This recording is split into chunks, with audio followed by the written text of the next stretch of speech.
Hello दोस्तों, बात करते हैं steel authority of India limited stock की। एंड जैसा मैंने लास्ट वीक कहा था उसी तरह का मूवमेंट आप देखिए इसमें हुआ है और डाउनवर्ड गया है हमारा ये स्टॉक आफ्टर ओएफएस। और जैसा हमें उम्मीद थी कि ओएफएस के बाद डाउन जाएगा और ये वीक पूरा इसका डाउनवर्ड रहा है, काफी ज्यादा डाउनवर्ड ट्रेंड दिखाया है इस स्टॉक ने। तो इस वीडियो में हम बात करेंगे नेक्स्ट वीक कैसा रहने वाला है, नेक्स्ट वीक में क्या कुछ हो सकता है इस स्टॉक में, क्या ये 57 से 65 तक जाएगा, ये 57 से 52 तक जाएगा, इसी के बारे में ये वीडियो है। तो अगर आप चैनल पे नए हैं तो प्लीज चैनल को सब्सक्राइब कर लो and hit the bell icon so that you get the notification on time. चलिए स्टार्ट करते हैं। तो ओवरऑल अगर वॉल्यूम की बात करें, वॉल्यूम बहुत गजब का आ रहा है स्टील अथॉरिटी ऑफ इंडिया में, ठीक है। और इसी वॉल्यूम की वजह से हम बात करें तो स्टील अथॉरिटी ऑफ इंडिया का जो टारगेट प्राइस पिछले दिनों दिया गया था वो काफी हाई था।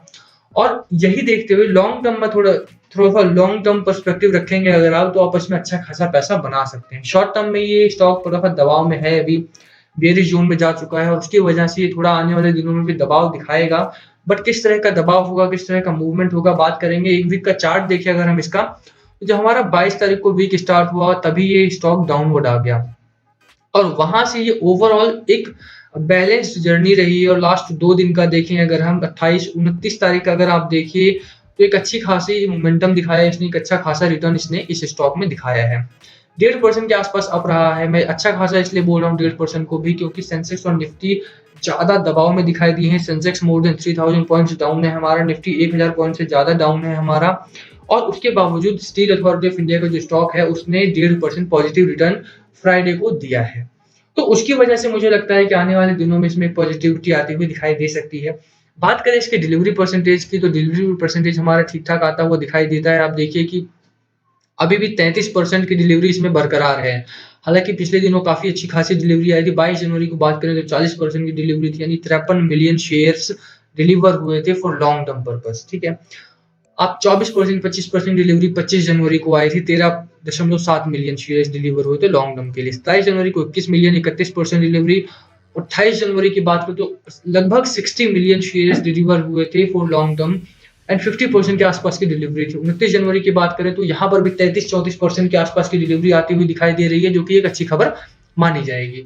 डिलीवरी से पता लगता है कि लॉन्ग टर्म में कितने लोग इंटरेस्टेड है। अभी भी देखिए अब 33% की जो डिलीवरी है, बहुत सारे स्टॉक्स में इतनी परसेंट डिलीवरी बहुत अच्छी मानी जाती है। तो आने वाला जो वीक है हमारा वो वॉलेटाइल जरूर होगा बिकॉज ऑफ बजट। 1 फरवरी को बजट हमारा है और वहां पर बजट में क्या कुछ निकल के आता है उसके ऊपर भी डिपेंड करेगा किसी मूवमेंट किस तरह की होती है। बट जो खबर आई, आप देखिए खबर में क्या अच्छा खासा एक क्वार्टरली रिजल्ट हम दिखाया है कंपनी ने, और कुछ घंटे पहले की खबर है, आज 30 तारीख है, यानी कि सैटरडे का दिन मार्केट बंद है और वहां पर एक क्वार्टरली रिजल्ट आता हुआ दिखाई देता है। अब देखिए कि अच्छा एक बढ़िया रिजल्ट दिखाया है इसने। State owned steel maker SAIL on Friday reported a consolidated net profit of 1468 crore, 1468 crore का एक अच्छा खासा इसने प्रॉफिट दिखाया है। और आप देखिए ये न्यूज है 7:56 की सैटरडे जनवरी 30। तो सुबह ये खबर आई कि क्वार्टरली रिजल्ट में काफी अच्छा खासा परफॉर्मेंस दिखाया है इसने। इसका भी असर आने वाले दिनों में दिखाई देगा हमें स्टॉक पर, ठीक है।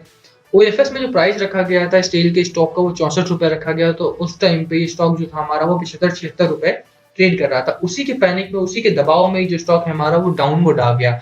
बट अब कोई ऐसा कंपनी नहीं है सेल जहां पर ये 56 रुपए 57 रुपए में आपको ऑफर हो सके। यहाँ पर सेल जो कंपनी है हमारी वो बहुत महंगी कंपनी है और ये स्टॉक प्राइस 80 रुपए 90 रुपए का एक टारगेट सेट करता है, एक बेंचमार्क सेट करता है कि जहां तक ये स्टॉक प्राइस हमारा होना चाहिए और होएगा। आने वाले समय में आप देखेंगे कि स्टील अथॉरिटी ऑफ इंडिया का जो स्टॉक है हमारा वो 80 रुपए 90 रुपए के आसपास हमारा ट्रेड करता हुआ दिखाई देगा। कुछ समय लगेगा इसमें, ठीक है। क्वार्टरली रिजल्ट आपका अच्छा खासा आया है, क्वार्टर 2 का रिजल्ट भी ठीक ठाक था हमारा। डिलीवरी परसेंटेज बहुत अच्छा दिखाई देता है। टेक्निकल्स की बात करें तो टेक्निकल में एक हफ्ते में 1% के आसपास डाउन है हमारा स्टॉक बस, ठीक है। एक महीने की बात करें तो लगभग 11% के आसपास डाउन है ड्यू टू ओएफएस। ओएफएस में जो प्राइस सेट किया गया था वो हमारे करंट मार्केट प्राइस से जो था उस समय का वो से काफी नीचे था, इस वजह से दबाव हुआ। पर 3 महीने यानी लंबे समय की बात करें तो 71% के आसपास हमारा स्टॉक पॉजिटिव रिटर्न देता हुआ मिलता है। और यही एक खासियत होती है लंबे इन्वेस्टर की। अगर आप 3 महीने, कम से कम मेरा मानना होता है कि 3 महीने आप किसी भी स्टॉक में रुकें। अगर आपने इस लेवल पे निवेश किया है, मान लिया आपने 65 रुपए 70 रुपए के आसपास भी निवेश किया है स्टील अथॉरिटी ऑफ इंडिया में, और फिर भी आप 3 महीने रुकते हैं, तो इस स्टॉक से आप कुछ भी नहीं तो 30% 40% का रिटर्न आप लेकर जाएंगे। मिनिमम 30% का रिटर्न आप इसमें लेकर जाएंगे अगर आप 3 महीने रुकते हैं, चाहे आपने किसी भी लेवल पे बाय किया हो।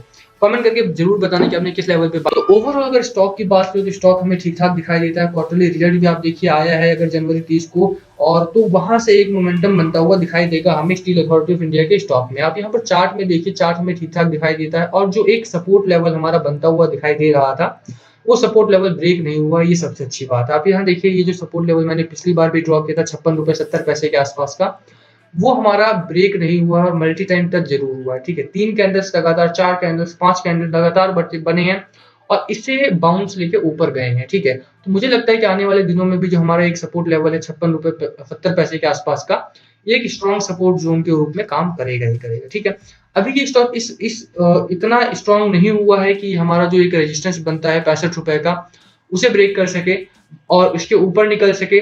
बट मुझे लगता है कि आने वाला जो हफ्ता होगा वो थोड़ा पॉजिटिव हो सकता है। देखिए आप इस वीक में पिछले हफ्ता देखें अगर हम, तो -1% के आसपास का नेगेटिव ग्रोथ दिखाया है इसने।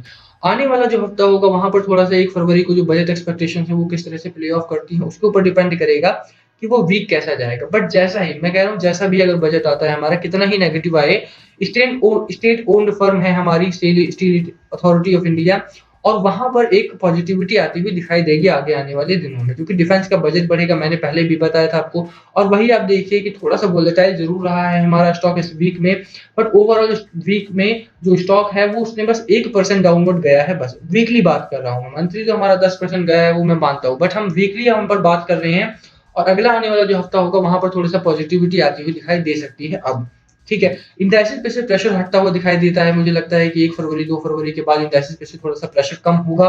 ठीक है, और दूसरा एफआईआई और डीआई जो नेट सेलर्स में कन्वर्ट हो चुके हैं वो बायर्स में कन्वर्ट होंगे आने वाले समय में। डीआईआई ऑलरेडी नेट बायर्स में कन्वर्ट हो चुके हैं। एफआईआई का 6000 करोड़ का माल डंप किया था उन्होंने फ्राइडे को भी, तो वहां पर एक दबाव देखने को इसलिए भी मिला हमें इंडाइसेस पे। जैसे वो नेट बायर्स में कन्वर्ट होते हैं हमारा स्टॉक मार्केट ऊपर जाता हुआ दिखाई देगा। आरएसआई की बात करें तो आरएसआई हमारा स्टेबलाइज होता हुआ दिखाई देता है। आप देखिए कि 37 के आसपास प्राइस स्ट्रेंथ दिखाता है और स्ट्रॉन्ग प्राइस मोमेंटम यहाँ पर आता हुआ दिखाई दे रहा है।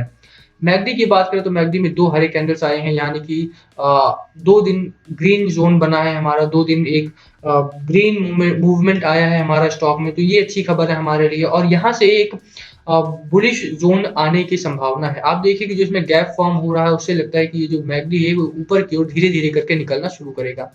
एक दिन में नहीं होता है, 2 दिन में नहीं होता है, पर हाँ ओवर द वीक देखेंगे आप तो हमारा स्टील अथॉरिटी ऑफ इंडिया का जो स्टॉक है वो पॉजिटिव होता हुआ दिखाई दे सकता है आपको। क्वार्टरली रिजल्ट का भी इस पे फर्क पड़ेगा, और डिफेंस में जो बजट बढ़ाया जाएगा हमारा उसका भी एक असर देखने को मिलेगा।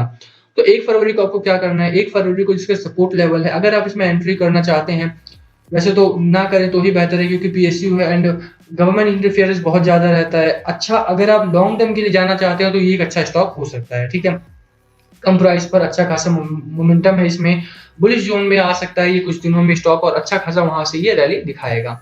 तो अगर आप एंट्री लेना चाहते हो तो क्रूशियल सपोर्ट जोन ढूंढिए और सपोर्ट जोन के आसपास एंट्री ले सकते हैं। 1 फरवरी को अगर आप बाइंग और सेलिंग ना करें तो ज्यादा बेहतर रहेगा, क्योंकि उस दिन वोलेटिलिटी बहुत ज्यादा होगी और वहां पर आप फंस सकते हैं। रेजिस्टेंस के पास कभी भी बाय मत करना और सपोर्ट लेवल के पास कभी भी बेचना मत स्टॉक को, वहां से ऊपर जा सकता है तो एक मूवमेंट आएगा और आपको जो लॉस हुआ होगा या प्रॉफिट हुआ होगा आपको लगेगा कि यार थोड़ा और रुकता तो थोड़ा और प्रॉफिट कमा लेता मैं, तो उस दिन बाइंग सेलिंग ना करें तो बेहतर है। बाकी आपका जैसा ठीक लगता है वैसा करना। स्टील अथॉरिटी ऑफ इंडिया की बात करें तो इस लेवल पर किसी भी लेवल पर आपने बाय किया है तो होल्ड करने की रेटिंग रहेगी मेरी। आने वाले दिनों में इसका अच्छा खासा मूवमेंट देखने को मिल सकता है। आप इशिमोकु क्लाउड को देखिए, ये जो जोन बन रहा है, जो ग्रीन जोन बन रहा है हमारा इशिमोकु क्लाउड है ये, और यहाँ से हमें लगता है कि स्टॉक जो है आने वाले समय में बुलिश जोन में आएगा। ठीक है, तो इसी के साथ होल्ड रेटिंग रहेगी मेरी, और आने वाले अगर 1 से 1.5 महीने 2 महीने आप इसे होल्ड करते हैं स्टॉक को तो अच्छा खासा मूवमेंट, अच्छा खासा इसमें रिटर्न लेकर जाएंगे आप। तो ओवरऑल यही है। वीडियो यहीं खत्म करता हूं मैं। अगर आपको कुछ पूछना हो तो प्लीज कमेंट बिलो, और चैनल पे नए हैं तो प्लीज चैनल को सब्सक्राइब कर लेना, hit the bell icon so that you will get notification on time. Like करना ना भूलें वीडियो को। Thank you for watching.